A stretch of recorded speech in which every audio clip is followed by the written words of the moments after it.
on course for a visual landing approach into Nice Côte d'Azur. Auto thrust is going to handle power management, so our main objective is to control the pitch to stay on the glide slope. The beauty of fly-by-wire means you only need to use the stick when you want to make attitude adjustments. Anytime you return the stick to the center point, the aircraft will keep to the current attitude. Alright, as long as the auto thrust is on, the speed will be automatically managed. Throttle should stay on the climb detent. Just focus on the trajectory to begin. Remember, fly-by-wire doesn't need a lot of corrective input. Just keep making small adjustments to pitch and roll as necessary. See the screw on the dash above the PFD? Use that as a guideline to keep us centered on the runway. Look to the right of the runway at the 4 colored lights called PAPI. They'll give feedback to stay within a 3-degree glide slope all the way down. We're a little too far out to read the colors yet, but when we're closer, the 4 lights will tell us how we're doing. If the PAPI shows 2 white lights and 2 reds, then we're on target. 4 white lights means we're too high. 4 red means we're too low. At 20 feet, pull back on the stick to kiss the runway, but be careful to avoid a tail strike.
We're getting close to the threshold.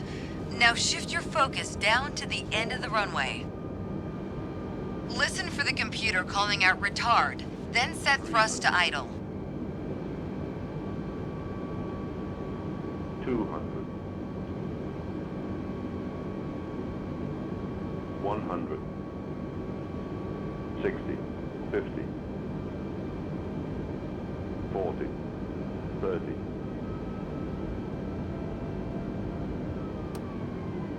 20. Time to flare. Retard 5.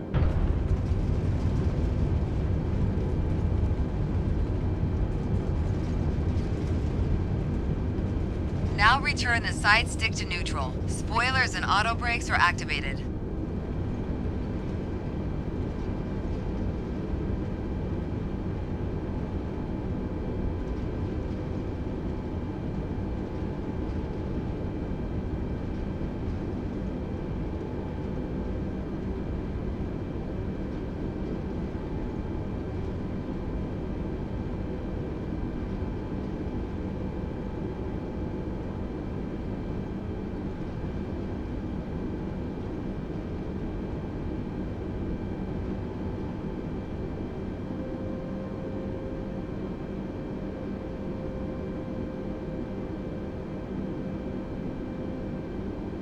Right on the center line, but pretty rough on the landing.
Perfect weather for a flight out of Nice Côte d'Azur, don't you think?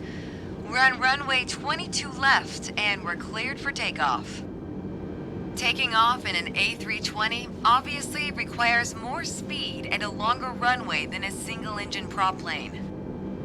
But luckily, we have some extra tools at our disposal to make the job a little easier once we're airborne. For starters, the autothrust manages engine power to maintain a target airspeed. Autopilot will keep us on track with navigation, and the fly-by-wire system lets us maintain a consistent attitude without needing to make constant adjustments. When I give the word, you're going to execute a straight-out takeoff. After you complete the initial climb, I'll take the controls.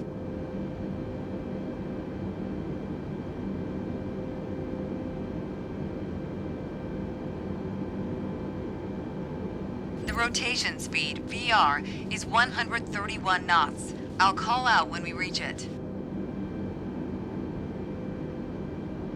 Then, once we hit VR, you just need to begin a gentle rotation by pulling back on the side stick. Don't exceed 10 degrees until you've lifted off. We need to be aware of 3 different detents. CL, the thrust setting we will be in for most of the flight. Toga, to take off at full power on short runways or when performing a go-around. And for today, FLX MCT for a reduced thrust takeoff. We reduce thrust at takeoff to preserve our engine life and save fuel. As you can see on the engine warning and system display, I applied the parking brakes earlier. Whenever you're ready to take off, go ahead and remove them.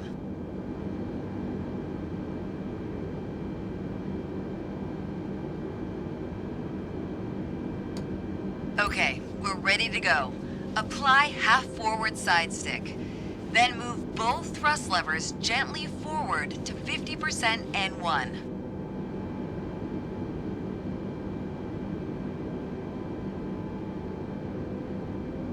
Then move them to the flex detent.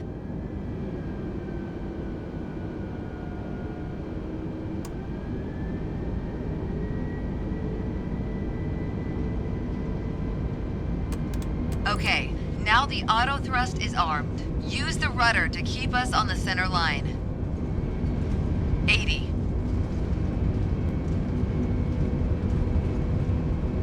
Rotate.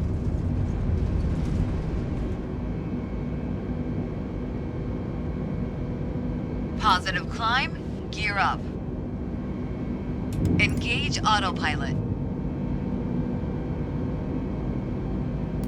Autopilot can either be engaged 5 seconds or 100 feet after takeoff to manage heading and altitude. The FMA is showing lever climb, which means we've reached thrust reduction altitude. Adjust the thrust levers to climb detent. Now we're in the climb detent. Auto thrust is active and will manage airspeed by adjusting the power. At S speed, retract flaps to 0. Disarm ground spoilers.